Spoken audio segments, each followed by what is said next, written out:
Welcome back to the Zero Hour. This week, Republican presidential hopeful Rand Paul made some news up in New Hampshire. And for those of you who might have thought Rand Paul was pretty okay because of his stance on drones and national security policy, this clip may make you think again. This is what Rand Paul had to say about Social Security disability insurance. Let's hear the clip. Programs, there's always somebody who's deserving, but everybody in this room knows somebody who's gaming the system. You know, what I tell people is, if you look like me and you hop out of your truck, you shouldn't be getting a disability check. You know, over half the people on disability are either anxious or their back hurts. Join the club. You know, who doesn't get up a little anxious for work every day and their back hurts? Everybody over 40 has a back pain. And I'm not saying there aren't legitimately people who are disabled, but the people who are the malingerers are the ones taking the money away from the people who are paraplegic, quadriplegic. You know, we all know people who are horrifically disabled and can't work. But if you have able-bodied people taking the money, then there's not enough money left for the people who are truly disabled.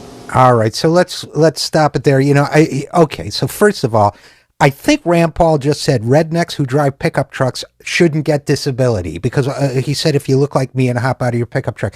I don't think that's what he meant to say, though. Also, what kind of human being gets a room full of people to laugh at people who are on disability insurance, especially when they're all well-to-do white Republican legislators from New Hampshire, which is the group that he was addressing? Look, I got some words for Rand Paul. It's tough to be disabled in this country. It's tough anywhere, of course, but according to the OECD, disability benefits in this country and the ability to access them is the most restrictive and least generous of any developed country except for Korea. And nowhere else in the developed world is there a political party that makes it a matter of habit to stigmatize, mock, and slander disabled people the way Republicans do in this country. Senator Rand Paul's comments were right in line with that. He's just part of the group. Read Media Matters on this. Republicans and their allies in the far-right media have been engaged in a prolonged campaign of hysteria mongering designed to convince the American people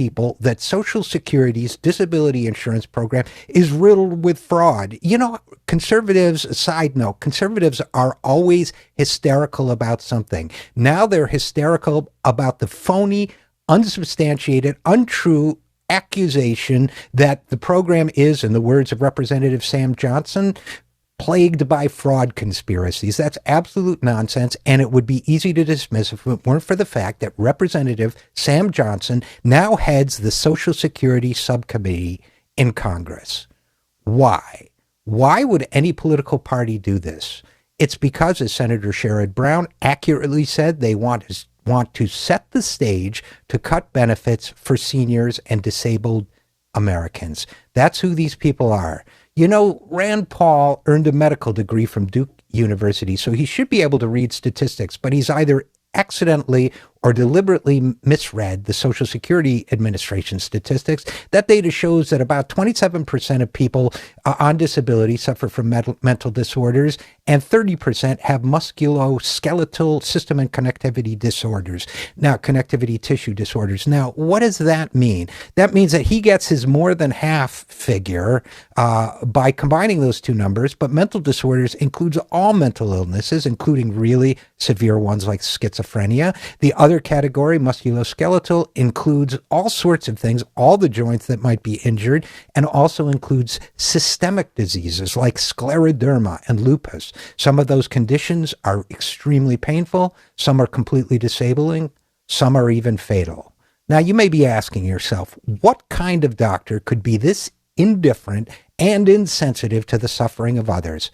The answer, apparently, a Republican doctor. Now, Senator Paul's family denies that he's named after the writer Ayn Rand, but Senator Paul says he admires that drug-addled so-called philosopher whose writings offer a glimpse into human selfishness at its ugliest and most irrationally self-justifying. Ayn Rand's face seems to hover in its pale and sepulchral horror over everything the modern Republican Party does. Her contempt for those in need and her deep hatred for those who try to help them seem to have seized possession of this Republican Party like some demon from a B movie. It can be amusing when Rand's acolytes turn on one another, but it's reprehensible and repulsive when they use it to disparage millions of Americans, using her philosophy to urge us to abandon others in their time of need.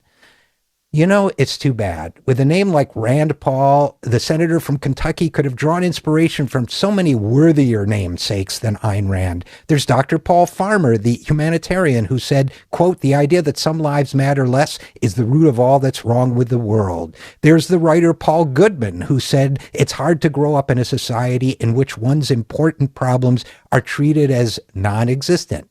If you like, there's Paul McCartney, who said, "In the end, the love you make is equal to the love you take."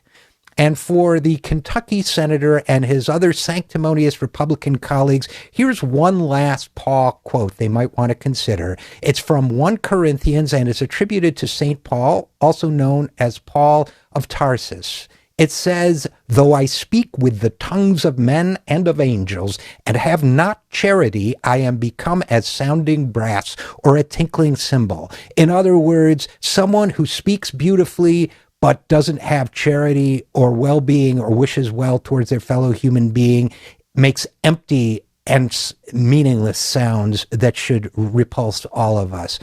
Yes, with all of these namesakes to draw from, it's too bad that Rand Paul chose the brutal and cynical thinking of Ayn Rand for his moral guidance instead of these Pauls. But then, that's the problem with today's Republican Party.